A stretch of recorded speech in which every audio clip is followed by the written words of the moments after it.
Hey guys, Jeff with Westcott Designs. We have this 23 GMC Sierra.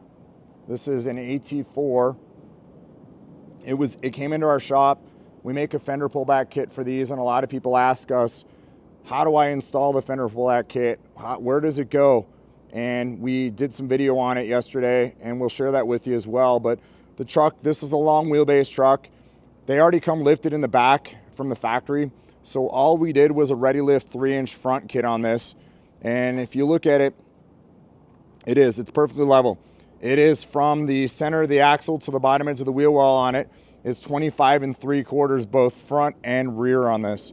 So this is a nice kit for this truck. It works really well. And you can see the stance on it's just awesome. We did a set of methods on it, a set of 17s. We did a full 35, 12.5 by 17 on this. So this allows us to put our fender pullback kit in this and not have to worry about cutting the fender all out of it. I will show you what we did do is we trimmed the mud flap down here on the bottom. Our fender liner pullback kit goes back behind here. We trim the liner across the bottom here. We take it right across the frame horn right here. So it's literally just parallel to that. And then we take it straight out to here. And then we loop it down just lightly, and then we pick up the bolt back here and bolt back into the factory location, and then trim the rest of the back of the mud flap out here. And you can kind of see down underneath, we remove the bracket that's down here, put our bracket in here, it mounts into the second hole up here, and then the bracket goes across here, and then we put our bolts in right here, and it makes it really nice, clean, allows for plenty of room when the tire folds into the wheel well here.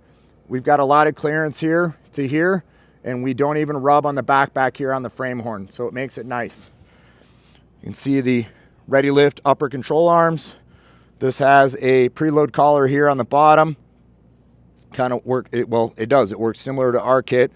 Ready lift, you can see they just leave them raw, but this kit is doing basically the same thing our kit does with our Toyota stuff.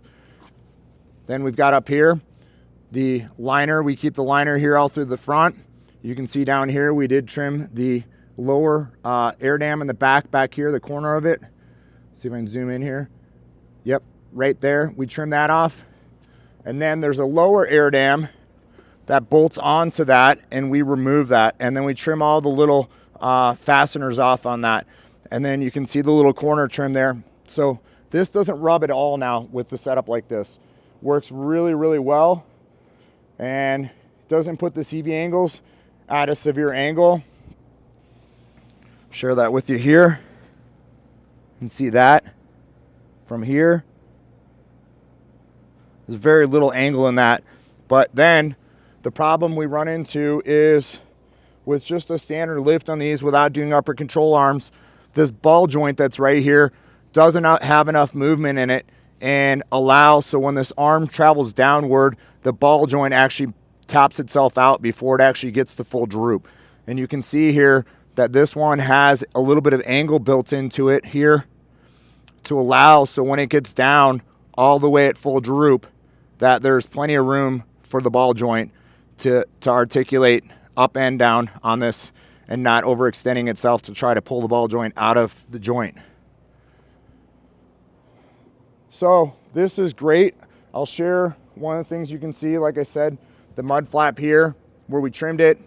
We'll go back to the back because you can see at full length on how long it really is. This is really how long it really was originally. So it gives you an idea on how much we trim off of it. The mud flaps are very similar front to rear. So you can see how it's all cut out in the back and then how it was. This is kind of exactly how it was in the front. They make them similar front to rear. So that'll give you a good idea on how much gets trimmed away. But when you look at it, if I didn't tell you, you probably wouldn't be like, huh, I didn't even realize that was trimmed back. But it just gives you a really good idea on what it looks like. As far as the methods go here, show you how much poke we got here. Looks nice the way it sits.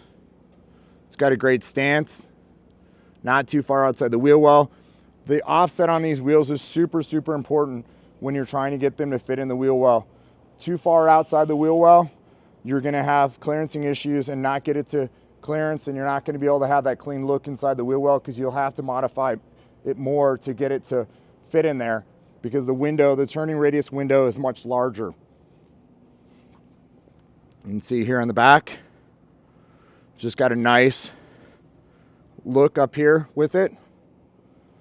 So I hope that this gives you an idea on these 1500 trucks, whether it's GMC or Chevy, on maybe the look you're looking for on these trucks. But our fender liner pullback kit has been super popular. It works really, really well, and it really keeps you from having to do a really big lift and cut out the cross member in your truck to get 35s on it, where a lot of these guys put 4.5 inch, cut the cross member out, or 6 inch lifts on these trucks, which is totally unnecessary. Then a lot of times they don't fit in the parking garages, they don't fit in your garage. It voids the factory warranty on the frame on these trucks when you cut the cross member out. I shouldn't say that it voids the whole warranty, but it voids the frame warranty. The other thing along with this is I don't want to cut a frame on a truck, because I'm not the guy who did the crash testing on it when the frame was cut to know how safe it's going to be. And I don't want to be involved where someone gets one of these lifts in their truck, or that we installed one of these lifts and we don't install those lifts, where somebody's life could be at danger because of the cross member being cut out. Maybe there's a lot of testing that happens with them. I don't know, but I'm not a person that's going to cut out a cross member on anybody's vehicle to put a lift in it. So that's why we did this, to make it a little bit simpler for the customer, not make so much work, and also for safety and just practicalities for everything. So again, thank you guys for watching. Hope you guys enjoy this, and we look forward to hearing from you and talking to you. Bye-bye now.